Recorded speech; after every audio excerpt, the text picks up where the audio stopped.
Hi everyone, welcome to Precision Test Automation. Myself Prabhat. In the previous sections, we have learned about alerts. Let me share my screen.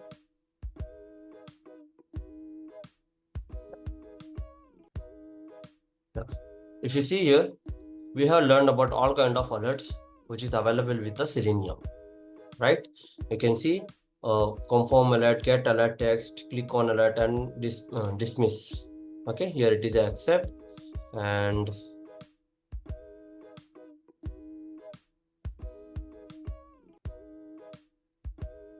yeah, here we have an alert dismiss. So we have learned about all the combination in the alert, and we have well documented in our documentation as well, right?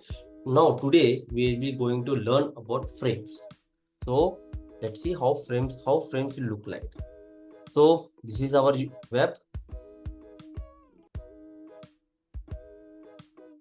and you can see when you open through DOM using inspect, you can see that element tag name called iframe. So this indicates it's a frame. Okay, so now there are three ways to handle frames. One is, let's search here frame. Okay, one is switch frame by index, that is the one. Okay, we can add switch frame. Now another one is switch web element. Okay, another one is switch by index and switch by name or ID. So there are three ways to switch. So we will be starting with the name or ID. In our case, we have ID. Okay, so let's write in the test case.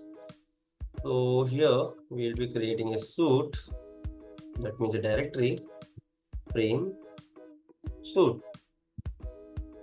Okay, in this we will be creating another test case frame switch by name by ID, because we are using ID underscore sanity dot csv.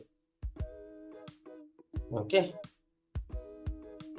now we need to get the template with the URL node. We'll just copy and paste.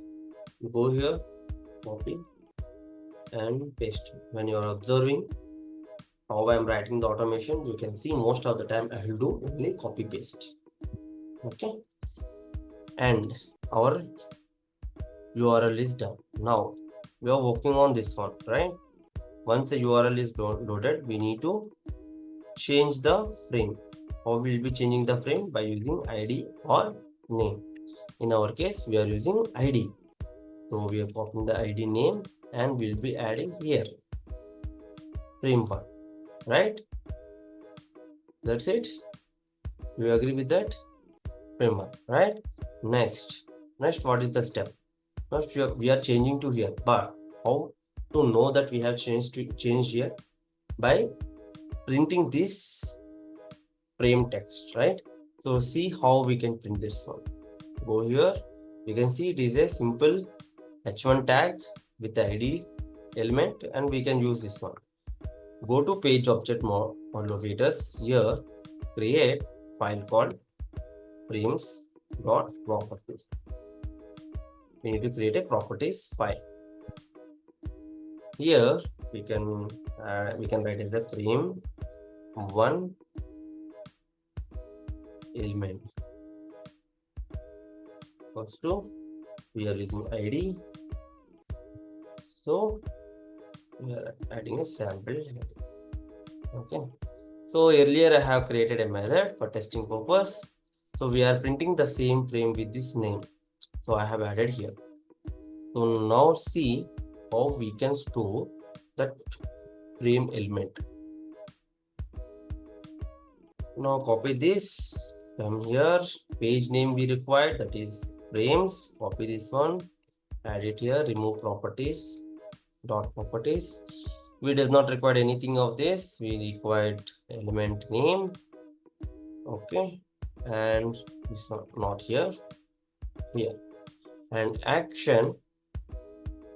What we can do? save with variable name. What is the variable name? Let's put it as a frame1 text. Okay, so this is our variable name. Now when I will execute this one, it will first load it. Okay, it will switch the frame using this name or ID, and then it will go to this element and it will save that text. It will get the text and save the text into this variable, and we will print that variable using our custom code. There is no other way to show how it is stored. Okay, custom. You can also go here and search for custom. Okay, there directly you can copy this one. Basically, it's a copy paste. Now, with the same class is there, we need to add this method. Okay, see, custom class print frame text. Right, when I execute this one, it will print from here. Okay, let's run this one.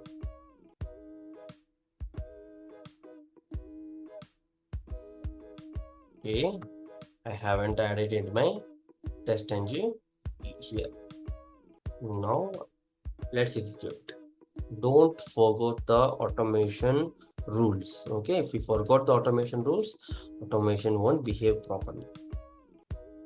Yeah, let it get loaded, and it got passed. Why it got passed? You can see here, this is a sample page.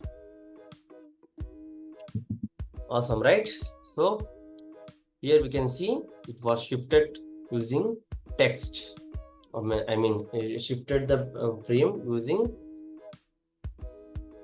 ID or name. We are using ID in this case. So you want to know more about frames in upcoming sections, please subscribe to get the latest videos.